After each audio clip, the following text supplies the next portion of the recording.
swift as can be. Watch it flying through the air. It travels in space or under the sea, and it can journey anywhere. Supercar, supercar. It travels on land or roams the skies, through the heavens' stormy rage. It's Mercury manned and everyone cries, it's the marvel of the age.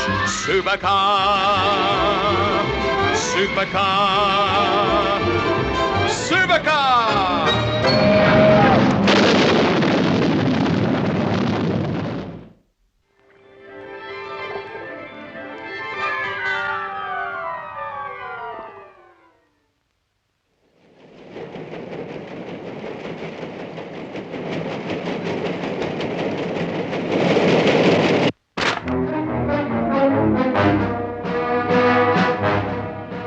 You see that, Jimmy?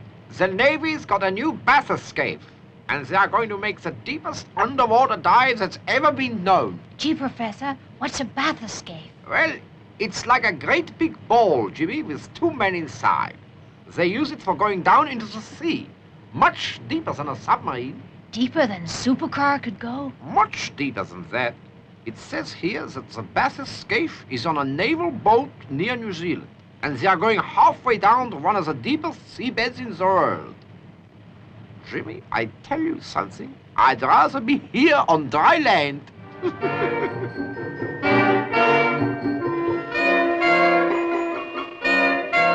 time is 1200 hours. 1200 hours. Dive will commence now. Mistral calling Lulu. Mistral calling Lulu. Dive commencing now at 1200 hours. 1200. Synchronize clocks now, please. This is Mistral here. Dive now commencing. All personnel connected with dive, take stations now. Personnel connected with dive, take stations. Mistral to Lulu. Clearing telephone 9 for check now. Over. Lulu calling Mistral Control. This is Commander Keith speaking. From Bath Escape, Lulu. We hear you loud and clear. Better hold on, John. We should be hitting the water any minute. Okay, Phil. I'll watch it. Lulu to Mistral. I wish you'd tell those boys to drop it slower. John always cracks his head when we hit the water. Check, Commander. All set, John? All set. Cast off. Commence dive. Dive commenced 12:03 Greenwich Mean Time. 12:03 it is. Depth? 30 feet. 40. 50. 60. Depth reading now 3,500 fathoms. Descent normal. Testing ASDIC Morse transmitter. Mistral here, ready to receive ASDIC code groups. Go ahead, please, Lulu. Do you read us, Mistral? We read you. Message AZ. AZ. AZ. Received clearly. Well, that's something anyway. The telephone line may not stand the pressure at this depth, but it's well to have a second line of defense. Hello, Mistral. Hello, Mistral. Mistral to Lulu. Report on descent, please. Descent normal, controlled. Rate 4 feet per second. Batteries 3/4 charged. All's well. I repeat, descent normal, all's. Mistral here. Hello, Lulu. Hello, Lulu. Come in, Lulu. This is Mistral here, Lulu. Come in, please. Do you still read me, Lulu? Your signal strength has fallen to 0. Reply by ASDIC, please.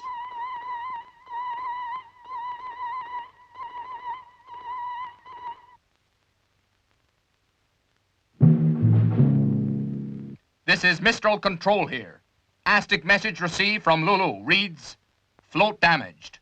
Sinking out of control, danger. We have lost telephone contact. I repeat, we have lost telephone contact with the sphere.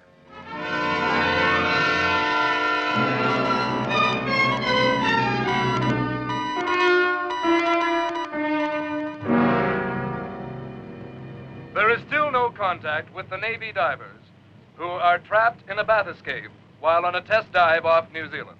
Gee, Professor, does that mean they can't speak to them by telephone? That's right, Jimmy, but I expect they are using an ASDIC Morse transmitter. What's that, Professor?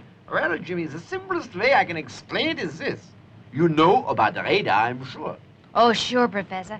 I guess everyone's heard of that. Well, ASDIC is the equivalent of radar, but underwater.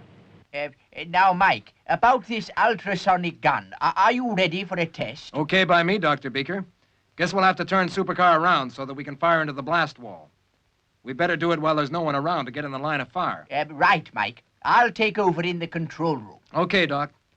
Guess it's time I had some target practice. Who knows? We may need to use this sooner than we thought. Let me see now. We charge first, I believe. That's it, Doc. Okay, charging port. I'll just give her 10,000. Interlock on. Roger, pilot. Charging starboard.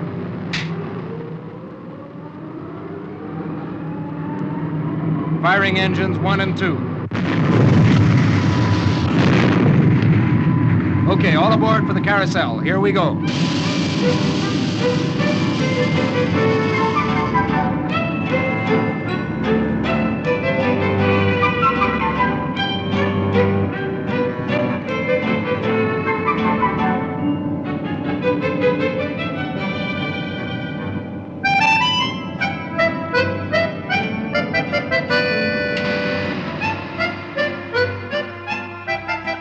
A coconut?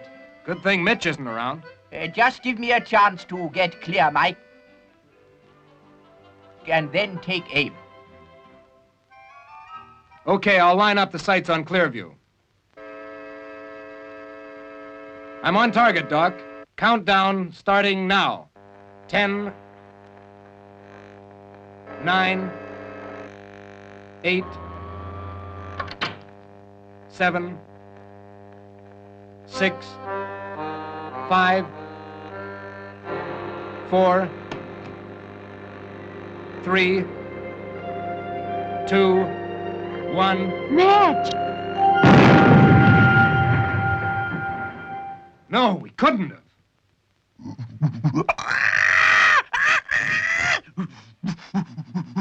By Jove! That was close. I guess that scared Mitch almost as much as it did me. It seems that the Doc's ultrasonic gun is a success, and you may have a use for it right now. Have you heard the latest news about those divers in New Zealand? Something has gone wrong. They are trapped at the bottom of the sea. Trapped? Guess it's just our kind of job, Doc. What do you say, Professor? Well, whatever you and Beaker think, Mike. Their only hope is Supercar. Interlock on. Fire one!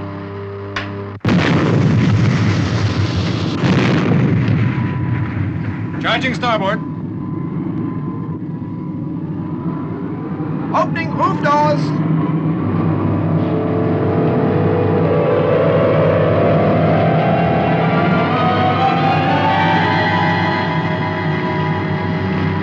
They're open. Fire two.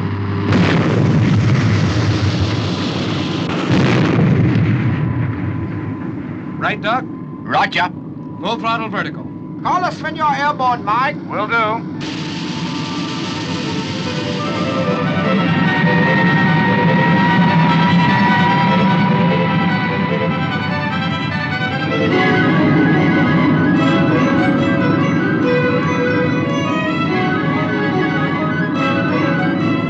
Supercar to console, supercar to console.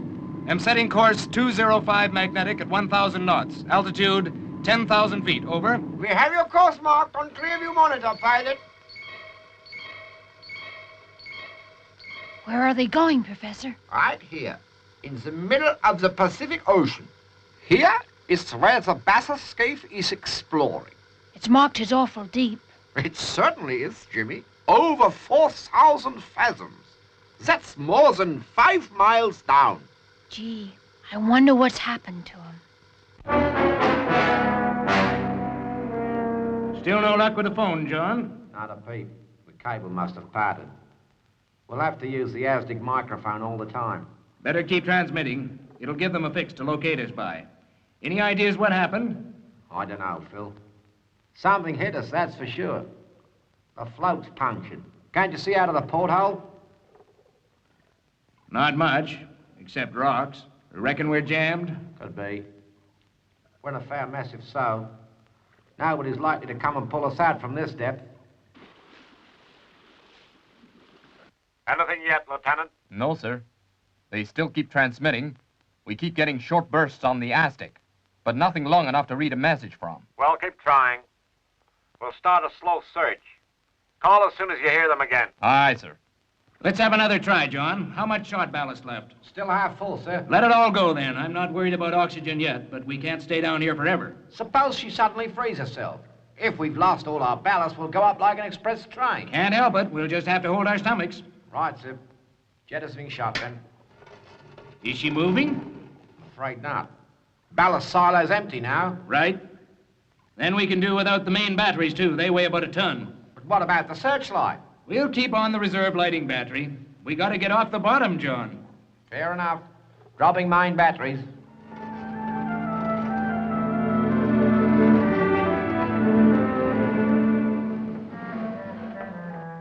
Still no luck, eh? Can't tell whether it's just that we're jammed between rocks or whether the float's badly holed as well. Now what? Now we save our breath and think. Oh, and keep trying with the Aztec signals.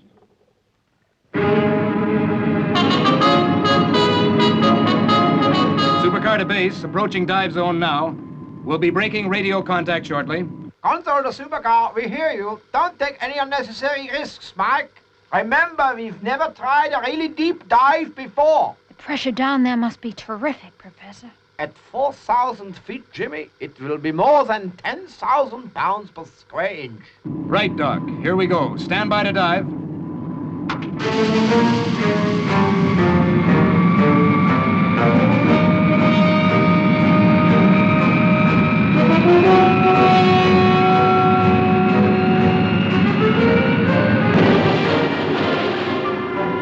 Keep your eye on the depth gauge, Dr. Beaker. I'm not letting up. And send a short message on the Aztec microphone. It'll probably puzzle our friends up above in the Mistral.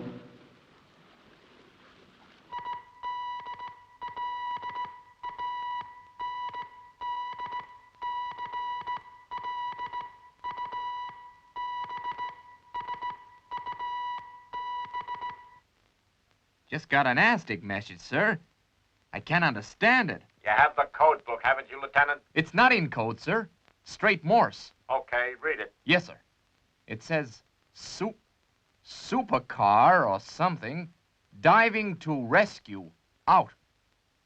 I still don't understand it. Supercar? What's that? How are we doing?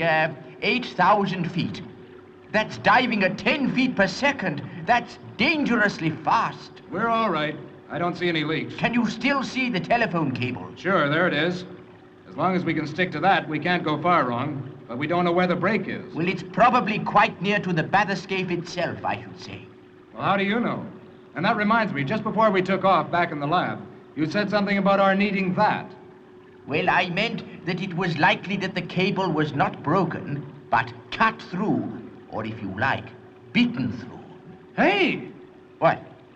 We've reached the end of the cable. It looks like a clean break, though. Hey, what? Doc.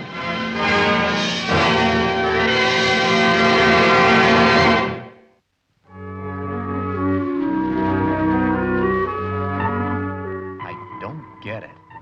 I just don't get it. First we get phony messages on the intercom, and now... What's the problem, Lieutenant? And don't mutter. Sir. Well, sir, I've got a metallic echo at 3,000 fathoms. Great. They must be coming up. It's not the commander and Fraser, sir. It's moving about too fast for that. Anyway, it's going down, not up. And it's zigzagging, too. What on earth's going on down there? Here it comes again. Doc, it must weigh a couple of tons or more. Probably, very probably. Charge ultrasonic cannon. There he is. You ready, Doc? Quite ready. Here he comes. Steady. Steady. Fire!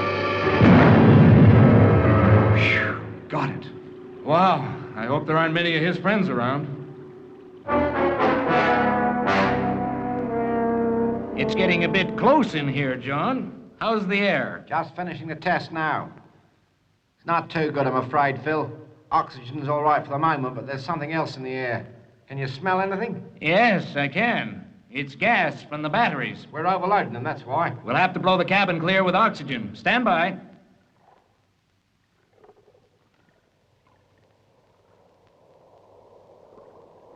Don't waste any, Skipper. We need it all.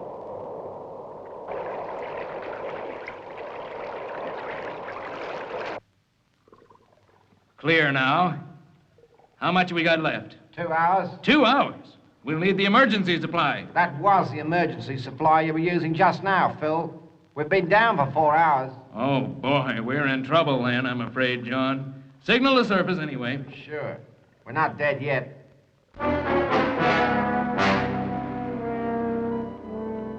Only faint signals now, sir.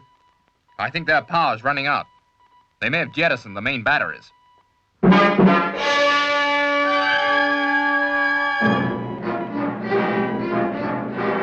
Depth, Dr. Beaker? Nearly 4,000 fathoms. And not a leak anywhere. Isn't she a beauty, Doc? Shh. I think I'm getting a signal. Yeah, you're right. They're still alive anyway. You really want me to keep on, Phil? My hand's about dropping off, and it's getting hotter in here. It's something to do. Well, nobody can do anything about us anyway. Okay, John. If it's worrying you, knock it off. We could always play checkers. I'll level off a bit now. Can you make any sense of it, Doc? It stopped. All I have is 02, 02, 02. Pity we haven't got their code book. We can find out what it means. I'm afraid it isn't code, Mike. If I interpret it correctly, they are signaling they are short of oxygen. Then we've got to find them fast. Leveling off, let's take a look around.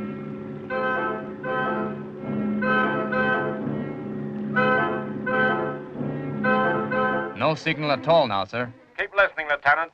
They should have a couple of hours air left still. How far from the seabed are we? Just a minute. I make it about 100 feet. Then they must be somewhere near. I'll try clear view.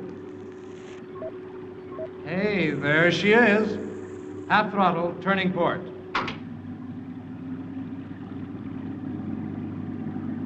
How's the air now? Not good. We'd only just have enough to reach the surface, even if we broke free now. Well, there's nothing else we can jettison, except the lighting battery. Thanks, but no, I've an objection to dying in the dark. They're still alive anyway, and they're going to be about the most surprised deep-sea divers in the universe in a minute. Cutting engines for glide approach. You realize we may not be able to do anything, since none of us can leave either supercar or the sphere. It won't hurt to take a look. In which case you had better maneuver right into contact with the sphere. We shall then be able to communicate with them. Sure. I should think they're about ready to give up, and that goes for the people upstairs, too. Captain, no signals received for 10 minutes or more now, sir. Very good, Lieutenant. Keep watch. I'll make a signal to base, confirming the loss of LU-1. I suppose we're never going to find the answer to those impossible echoes now. John. What's up? Oh, nothing. I must be getting spots before my eyes. Oxygen's getting a bit short, I expect. Why, Phil? Well, I thought I saw something. That's why coming this way. It looked big enough for a shark. Not at this depth, old son. At least, I doubt it.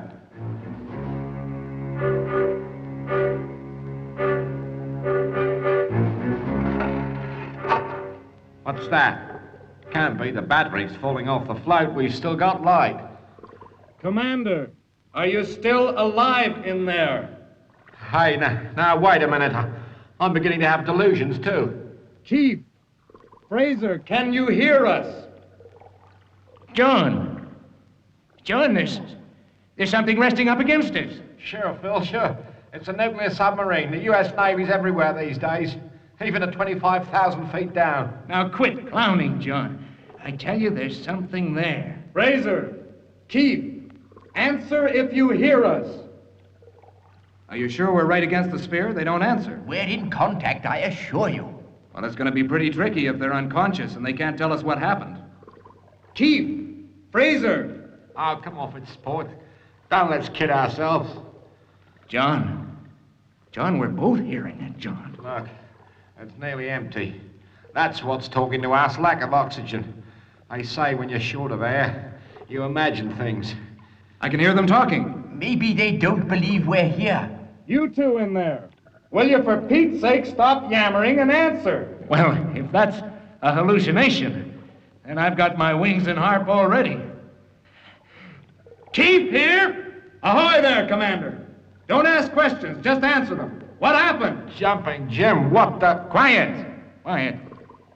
This is Commander Keith and John Fraser here. We are alive and well, but we are running low on oxygen. What damage to your machine? The float's damaged, and we think the spear's jammed between rocks. Jammed? That's bad, but if the float's torn badly, we're really in trouble. We must inspect it at once. There's no time to lose. Roger. Ahoy there! Breaking contact to examine float. Well, you can stone me. I don't get it. What is that out there? We'd better save that question for later. And it looks as if there may be a later now.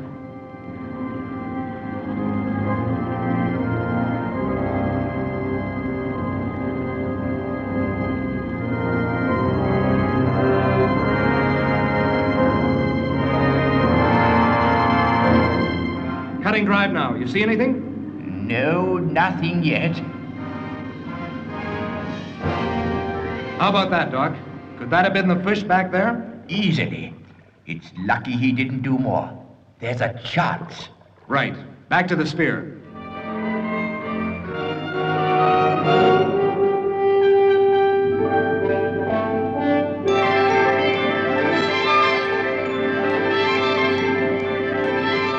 I wonder what he meant to examine the float. I don't know what he's got out there, but it seems to be able to do more than Lulu ever could. Commander, Hello? Back again. we found a small tear in your float, but only one. You've lost gasoline from one container only, that means. Can you surface on the rest? Well, what do you think, John? One tank hold out of 12. Can we do it? If we weren't jammed and if we dropped the last emergency lighting battery, yes, probably. Can you free us? We can try. Do you think we can? We're rather limited. We can try to push the sphere loose with the engines. Okay. Commander, have you got enough oxygen to last out the ascent? Only just. Whatever you're going to try to do, hurry. We will. Breaking contact. Hey, Doc. Yes? One question. You're the expert. Will the hull stand it? I mean, pushing against the solid object at full throttle. Well, I should have to consider, calculate. Well, just guess, Dr. Beaker. There isn't time for calculation. Yes. That's good enough for me. Quarter throttle. I sure hope they know what they're doing. Before we drop our last battery, John, signal the surface. No point. There's no code message to cover this situation. I guess not. They'd think we were nuts.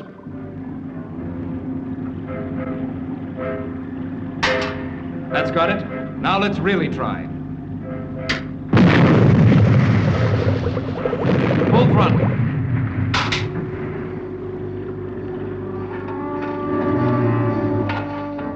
What are they using? A steam hammer?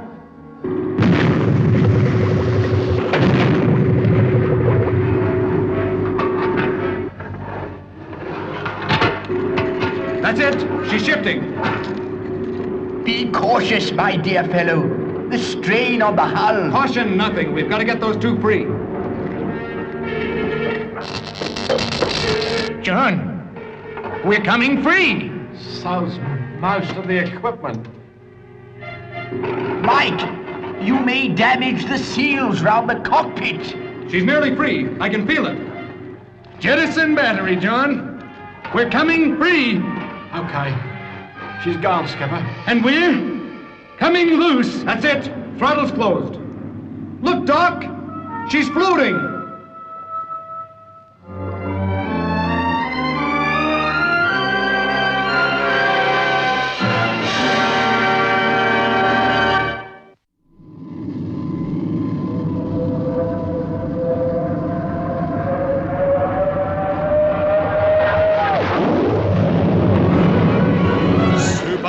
Supercar, supercar,